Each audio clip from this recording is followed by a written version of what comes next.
I needed a high DC voltage to power the electrostatic motors, which were the subject of two other videos, the Franklin Bells video and the rotary electrostatic motor video. So I constructed a Van de Graaff generator to produce about 10,000 volts DC. So I'm going to describe how to construct that Van de Graaff generator and how it operates. These are the only parts that are needed to do that. I have a soda can with the top cut out, and that is what's going to charge up to 10,000 volts. Two AA batteries are the power source. There's some PVC tubing with some wire connections, which I'll describe in a minute. There's a simple motor, a rubber band, a glass tube, and you can use a nail, something that the glass tube can rotate on. And so what's going to happen is the electric motor is going to turn the rubber band, and the tension between the rubber band and the glass tube will have the glass tube and the rubber band rotating. And on the motor axle, I've wrapped some Teflon tape, and what you want to do is crown the pulley so you have a little bit of a bulge in the center. And what that will do is that the rubber band will center itself on that bulge and it won't walk off to one side or the other, so that's important to do. The other thing you want to do is take some isopropyl alcohol and clean everything down, because trying to get to these high voltages, anything on the surface that is conducting will hurt obtaining the high voltages. And there's also this little base here.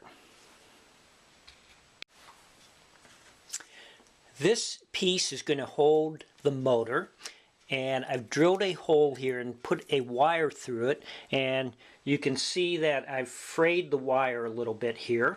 The motor, I've wrapped a little bit of electrical tape so I can get a fairly snug fit in here.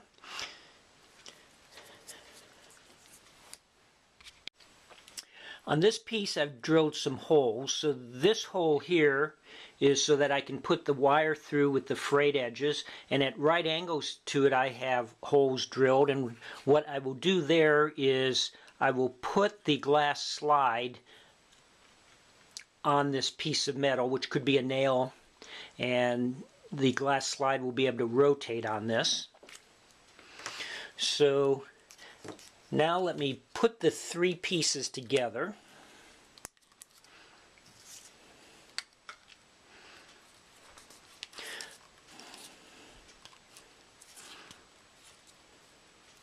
So now I'm going to insert the rubber band.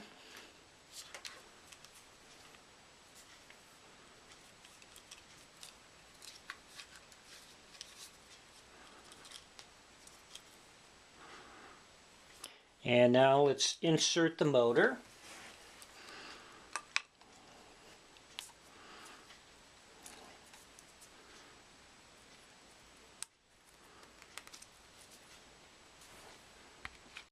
So now I have the rubber band around the axle of the motor, and I'm going to now attach it to the base.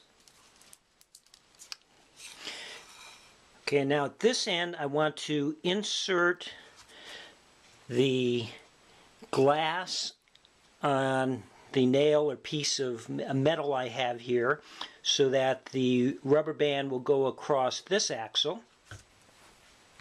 Okay, so I'm going to pull the rubber band out, put it over the glass tube, and now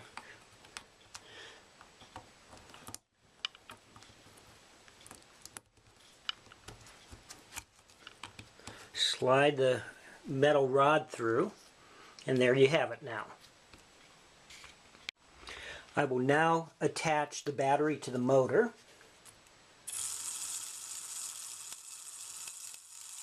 And you can see how the rubber band is turning now on the glass tube.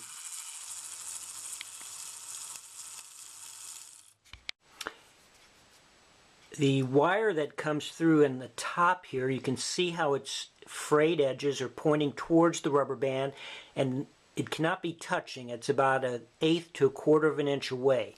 Also, on the other end, we have the other wire that's coming through, and it's frayed, and again, it's not touching the rubber band on the bottom by the axle on the motor. It's about 1/8 of an inch to 1/4 of an inch away. So this piece of cardboard I'm going to put over the top here, and it's just sort of a base for the soda can.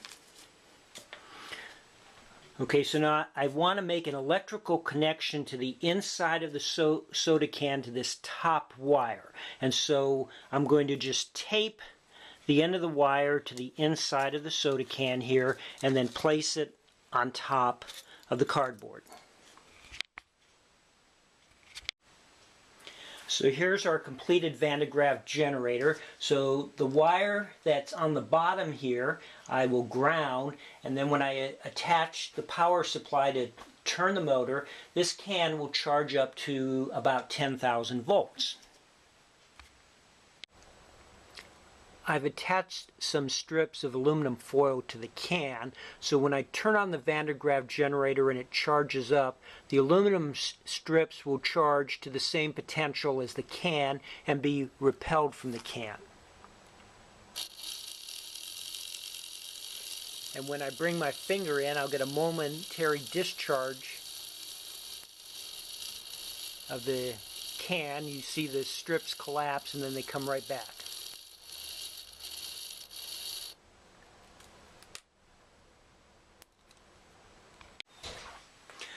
I'm going to turn on the Van de Graaff generator and let it charge up, and then I'm going to bring my finger in and see how close I get before I get dielectric breakdown between my finger and the can.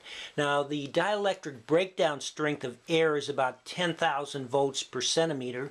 So if I'm building up a voltage of 10,000 volts, I should get a spark when my finger is about 1 centimeter away from the can.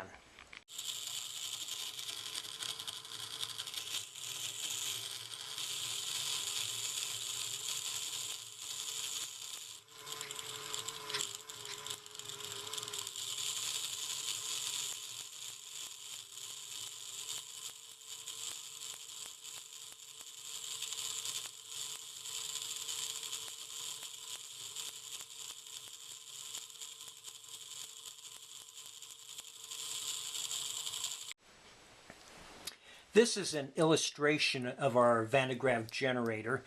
Here is the rubber band, the motor axle, and the glass tube axle. And the glass tube and rubber band and the motor axle and rubber band are actually in contact, but I'm showing a little gap here.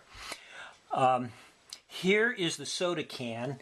The soda can is actually sitting above the rubber band in our actual Van de Graaff generator, but I put it over to the side here. Here are the two wires. The first wire here are the frayed end, and you can see it's in close proximity but not touching the rubber band, and it is grounded. And the top one is contacting the inside of the soda can, and here's the frayed end, again not contacting the rubber band. You don't want it to contact the rubber band because you can scrape some metal off of the wire onto the rubber band, making it conducting. And we want the rubber band to be very insulating, and that's why earlier I said you want to clean everything with isopropyl alcohol to make sure there's no conducting material on the surface of the insulating materials. And you can get isopropyl alcohol at any drugstore. It's listed under the name rubbing alcohol.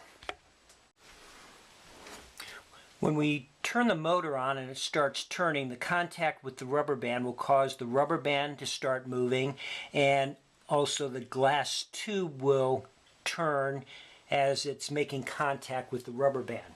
Now, when rubber touches glass, there's a transfer of electrons from the glass to the rubber. So the glass will start charging up positively, and the rubber band will start charging up negatively. Now, because the surface area of the rubber band is much greater than the glass tube, these negative charges on the rubber band will be spread out. Okay, so now this wire, which is in close proximity, will see mainly a strong positive charge in this area because the surface density of positive charge on the glass tube here is much greater than the surface density of negative charge on the rubber band. And so electrons will be attracted to the tip of these frayed wire ends here, and we'll actually have a very strong electric field in this region. So let's zoom in on this region and see what's going to happen. So the electrons will be attracted to the tips of these wires, and there will be a very high electric field here, and electrons will get emitted from the tips of the wires. And then they will attach themselves to air molecules such as nitrogen and oxygen. So when these ions form, they're negatively charged and will be repelled from the negatively charged wires here and be pushed to the rubber band, where when the, say, oxygen ion hits the rubber band, the electron will be deposited on the outer wall here. So the electrons that are attracted to the tips here will leave positive charges behind. And we know that when we have a conducting material like this can, those positive charges will want to get as far away from each other as possible, so they'll go to the outer edges of the can. And as we lose electrons from them being emitted from the wire tips here, those electrons will travel on the outer edge of the rubber band, and so we'll get a continuous movement of electrons from the wire onto the rubber band and a continuous increase in positive charge on the outer wall of the metal can. Now eventually this process would stop once the electron density gets high on the outer part of the rubber band, but that is what the lower wire to ground is. We'll have the same effect occurring here. Let's zoom in then on what's occurring at this bottom wire near the rubber band. The electrons on the outer surface of the rubber band will repel electrons in the wire, and so the tips of these wires will become positively charged. And because of the low radius of curvature, there will be high electric fields in the region of the tips, and so the oxygen and nitrogen molecules near the tips in these high field regions can lose electrons to the wire and become ionized. So these positive ions then will be repelled by the wire and attracted by the electrons here. When these ions get to the surface of the rubber band, they will then acquire electrons and become, again, neutral oxygen and nitrogen molecules, thereby removing electrons from the surface of the rubber band. So the Van de Graaff generator is transferring charge from our metal can to ground. So it's continually taking electrons off the can onto the rubber band and then onto the bottom wire to ground, and this continuous pumping of charge of electrons off the soda can is increasing the amount of net positive charge on the outside wall and eventually getting to the 10,000 volts that we demonstrated with our Van de Graaff generator we built.